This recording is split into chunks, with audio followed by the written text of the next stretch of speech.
How to build a catamaran for Pirates Constructible strategy game. So this is a two-masted catamaran, the Skipping Stone, a pirate ship from Ocean's Edge. And this one is a little bit different because unlike most ships where the base of the hull starts with the stern and then you go forward, this one actually starts with this narrow piece towards the bow. And there's a really weird hole that's pretty wide at the front here and almost looks like a hammer.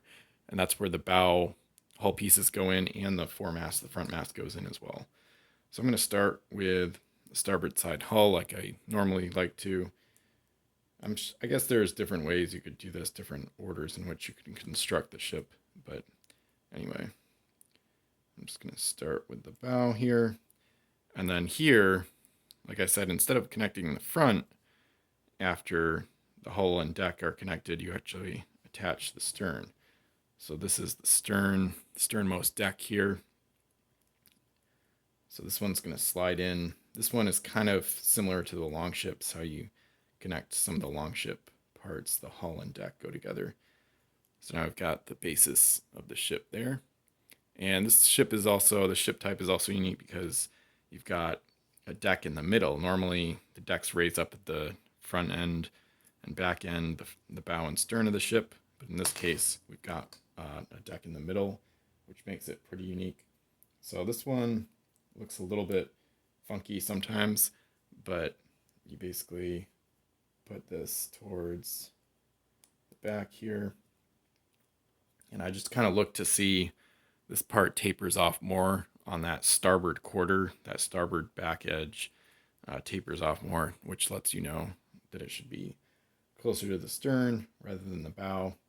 And then next, I'm going to do the mast next, actually. So we've got the main mast, or the back mast, going in there. And it should slant forward, or at least look like it's slanting forward a bit. And then we've got a really big piece here for the foremast. The ship has like really large masts.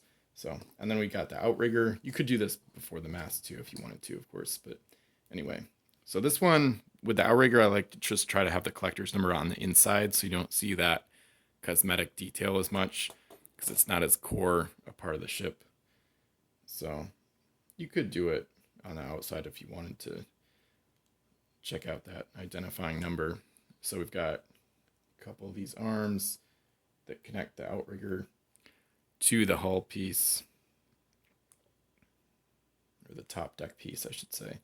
So yeah, I would probably recommend doing the outrigger before the mast, actually, just so when you put the outrigger in, it's less likely that you'll kind of push against one of the masts and push them sideways, which you don't want to do. But anyway, either way, it's fine. So now we've got the outrigger on, and that's it. This is one of the rare ships in the game that does not have a stern flag, actually. She does not have a faction identifying flag. So even if it looks like you're missing one, they just didn't include one for the catamarans. I feel like they could have fit one on one of the back decks, maybe in between the outrigger and the back mast. But anyway, she just doesn't have one. So that's the Skipping Stone, and this was how to build a two-masted catamaran for Pirates CSG. Feel free to like, comment, subscribe for more Pirates content. Thanks for watching. I'll see you in the next video.